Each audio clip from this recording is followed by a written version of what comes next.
Hi everyone, welcome to Analysis Compilation 26. What would you do here?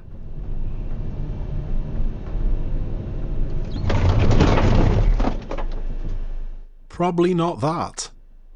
This video has been kindly sponsored by Car Vertical.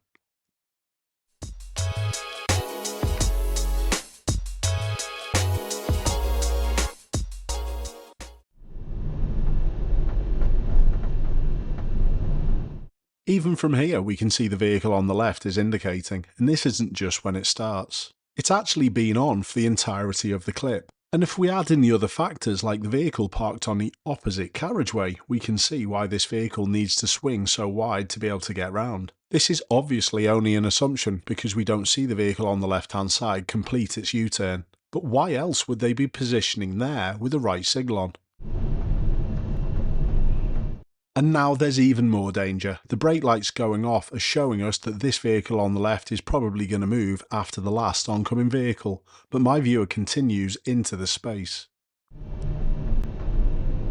The vehicle on the left is starting to move into its space, but my viewer still continues. Without question, the driver of the Volkswagen is terrible for not using the mirrors. But in my opinion, my viewer shouldn't get any credit either.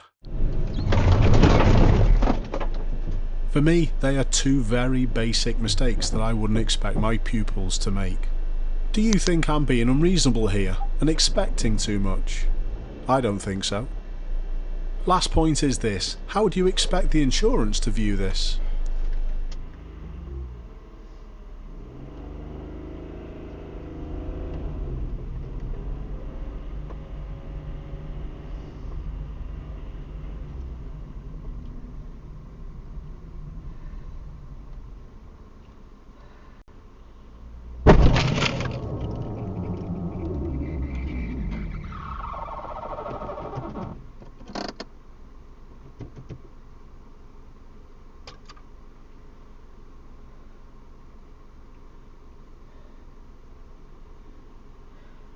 Pretty obviously it was the low sun that caused the driver of the Citroen to hit my viewer, but just have a little listen to what they said towards the end of the footage.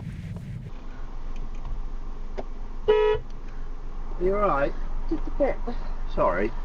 What happened there then? Well, I pulled out, I couldn't see anything, I thought you'd gone. No. Not being able to see is never an excuse to continue, and that puts the driver of the Citroen, in my opinion, 100% at fault and blame. I rarely say that, but this is one of those scenarios. Now, I wonder what happened to the Citroen. Luckily enough though, we do have a Car Vertical report to look at in a minute. But before we go there, I'd just like to give you this little piece of information. Car Vertical are running a similar promotion just like they did on Black Friday. They're doing one for Cyber Monday, where you're going to be able to get 30% off checking out your next potential purchase. All you need to use is the code CM. Not my old links, use the code CM and you get a full 30% off. This is only going to be for a limited time though. So back to the report. Straight away it shows us that this vehicle was written off and it was obviously damaged, which we saw. This happened in December 2022, which ties in with the video that we've actually seen. The date's down there at the bottom. So we know this information is correct. That's all good. Shortly after this there was a change of ownership. I think this is the insurance company purchasing the vehicle off the driver, or paying them out in other words. But the following year, quite soon after, it did actually have a positive MOT test, so this vehicle was put back on the road. If we look at the timeline, we can see that it's had a checkered history when it comes to its MOTs. It's failed absolutely loads. And that for me is the reason why it was probably scrapped in the end. I don't think it had anything to do with the collision that we saw. I think it was probably because it just wasn't looked after properly. If you're going to check out your next potential purchase, it's really important to find all the information you can, and this is where Car Vertical comes in. Remember, there's no better time to get your vehicle checked out. Cyber Monday, 30%, massive discount, the biggest ever. It's only for a limited time, but you must use the code CM. Thanks, Car Vertical. This clip for me is a very interesting one. I'm going to let you watch it first, and I'm going to point out a couple of important things after.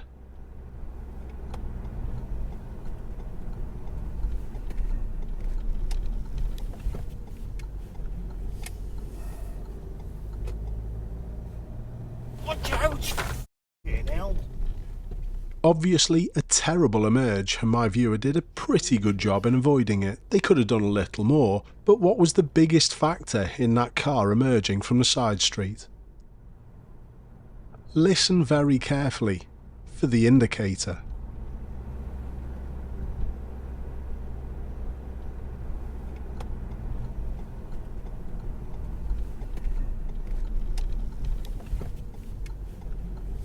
Now, at this point, the car emerging can and probably has seen my viewer's signal. It's yet to click off because my viewer hasn't straightened up yet.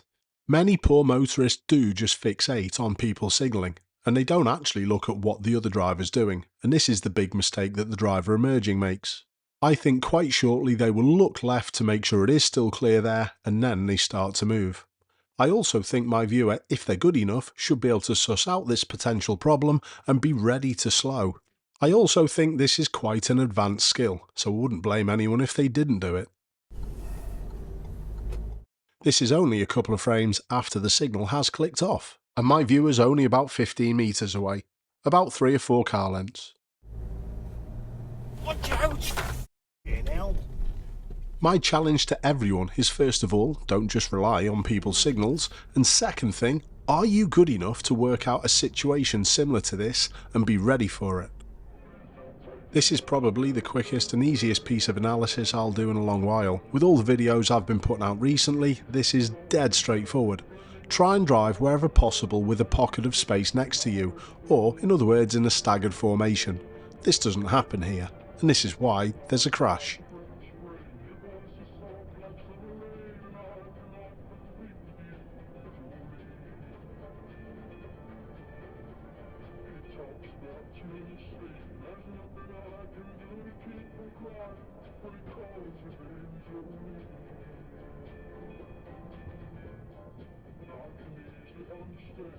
The driver of the lorry also should not try and come back to the left until they're absolutely certain.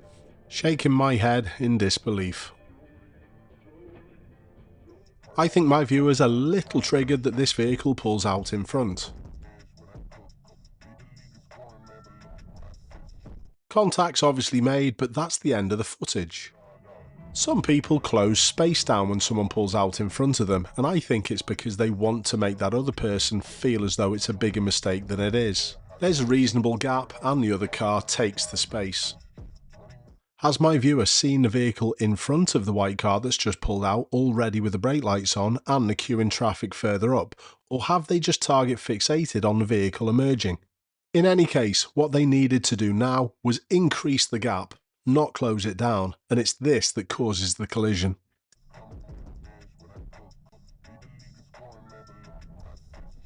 Catching people under braking is really dangerous. Have a look at the road markings here. Both of these lanes go ahead. That really means the lane that my viewer's in should not go any further round the roundabout than the next exit. And I think with me explaining that, you've probably already got an idea of what's going to happen. My viewer gets a ringside seat.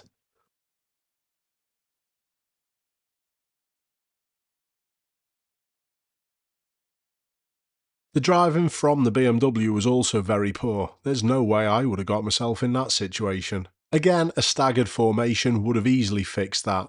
Here's a little question though. Would you have thought that those two road markings that are pointed out meant that you could have gone further round? Please be honest in the comments. Supermarket car parks are responsible for a high number of claims, but would you have got onto this one? A left signal, slowing down, but steers out to the right. They're actually pointing towards a no entry. They start to brake and there's also a space on the left hand side behind them. Would you have driven at the back of this grey Fiesta? I do think there were plenty of clues to work out this wasn't a good idea.